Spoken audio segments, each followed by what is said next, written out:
Stage पर विराजमान सभी मान्यवर आज इस जलसे को सुनने आए बड़ी तादाद में मेरे बुजुर्गों, दोस्तों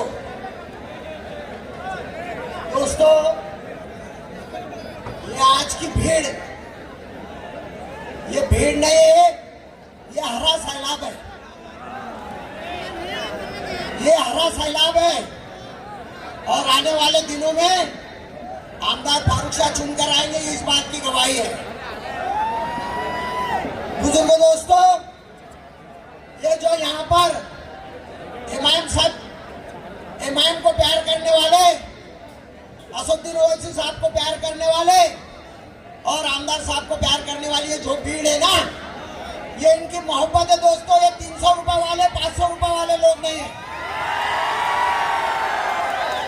ये आपका जोश बता रहा, ये किराए के टट्टू नहीं है, ये बढ़ोतरी नहीं है, ये कौम का जज्बा रखने वाले मेरे सच्चे मुसलमान हैं।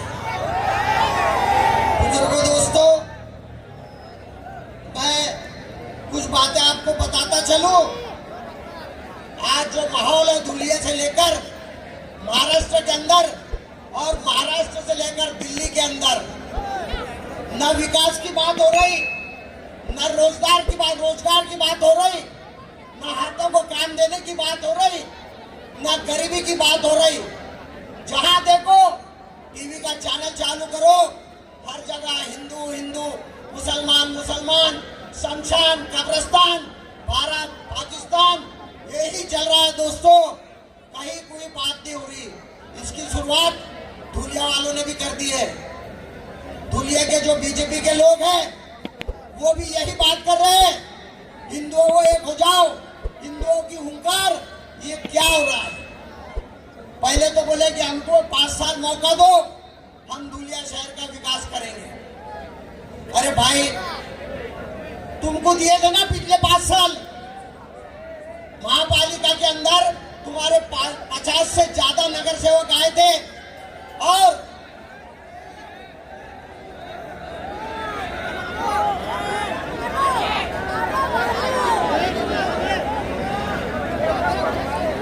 तुम्हारे 50 से ज्यादा नगर सेवक चुनकर आए थे।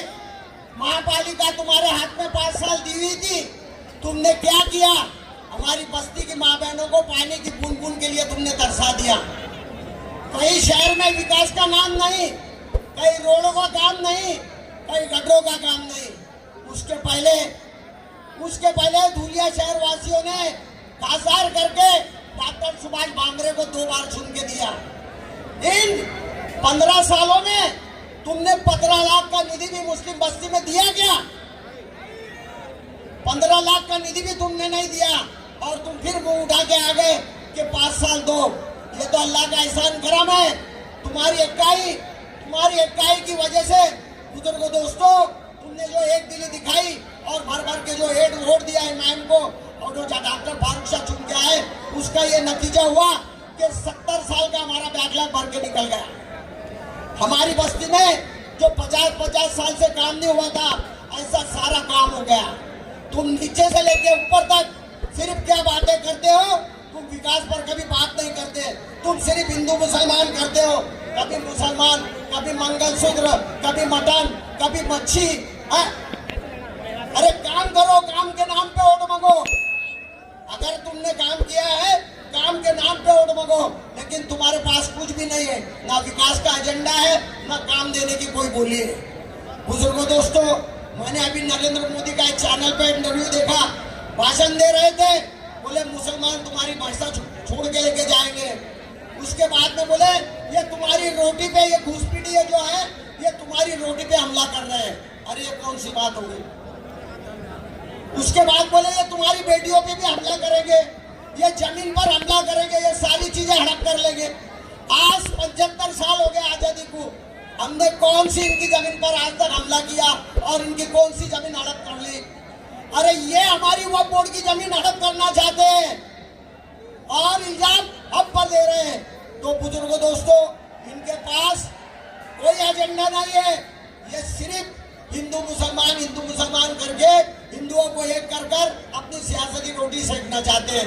लेकिन मैं ये कहता चलूं, आपको बताता चलूं, हिंदू भाई भी हमारे होशियार हो गए। ये जो 400 पार का नारा लगा रहे थे, इसको लोगों ने जगह बता दी इनकी और 240 पे रोक दिया। बुजुर्गों, दोस्तों, इसमें सबसे बड़ा योगदान हमारे मुस्लिम भाइयों का था, जो ये कहते थे हमको मुसलमानों के वोटों की जरूरत नहीं, हमको मुसलमानों के वोट नहीं चाहिए। अरे तुमने हमारे वोट नहीं लिए ना, तो तुमको हमने आधे पे लाके खड़ा कर दिया। हमारी खामोशी को हमारी मजबूरी मत समझो, हमारी खामोशी को हमारी मजबूरी मत समझो। जो तुम झूठ में करते हो वो हम अकेले करते हैं। मेरे बुजुर्गों, दोस्तों, और बताता चलूं मैं, 3 तलाक, कभी मंगलसूत्र, कभी वक्फ बोर्ड की जमीन का, कभी हलाला का, कभी आजान माइक पे नहीं बोलने का, कभी दाढ़ी टोपी पर, कभी पहरावे से पहचानने का, ये सारी बातें, ये सारे फितने फैलाए जा रहे हैं। इन्होंने लोगों को मंदिर के नाम पे पागल बना के बहुत सारा जो 15 साल का 10 साल का इन्होंने राजकारण जो था सत्ता भोग ली। अब इनके पास में कुछ नहीं है, अब लोगों को उल्लू बनाने के लिए कुछ नहीं है। एक मंदिर का मसला था, वो भी हल। बुजुर्गों, दोस्तों, वो भी मंदिर का मसला कैसे हल हुआ? सुप्रीम कोर्ट के सुप्रीम जज चंद्रचूड़ साहब, 3 साल उनके न्यायालय में मसला था। 3 साल तक वो परेशान थे कि क्या निकाल दूं, कैसा निकाल दूं। उसके बाद में उन्होंने एक इंटरव्यू में कहा कि जब मैं कोर्ट में जाता था तो भगवान के सामने खड़े रह के प्रार्थना करता था कि भगवान मुझे तुम बुद्धि दो कि मैं बाबरी मस्जिद पर फैसला दे सकूं। और भगवान ने उनको बुद्धि दी, उन्होंने बाबरी मस्जिद पे फैसला दे दिया राम मंदिर के नाम पर।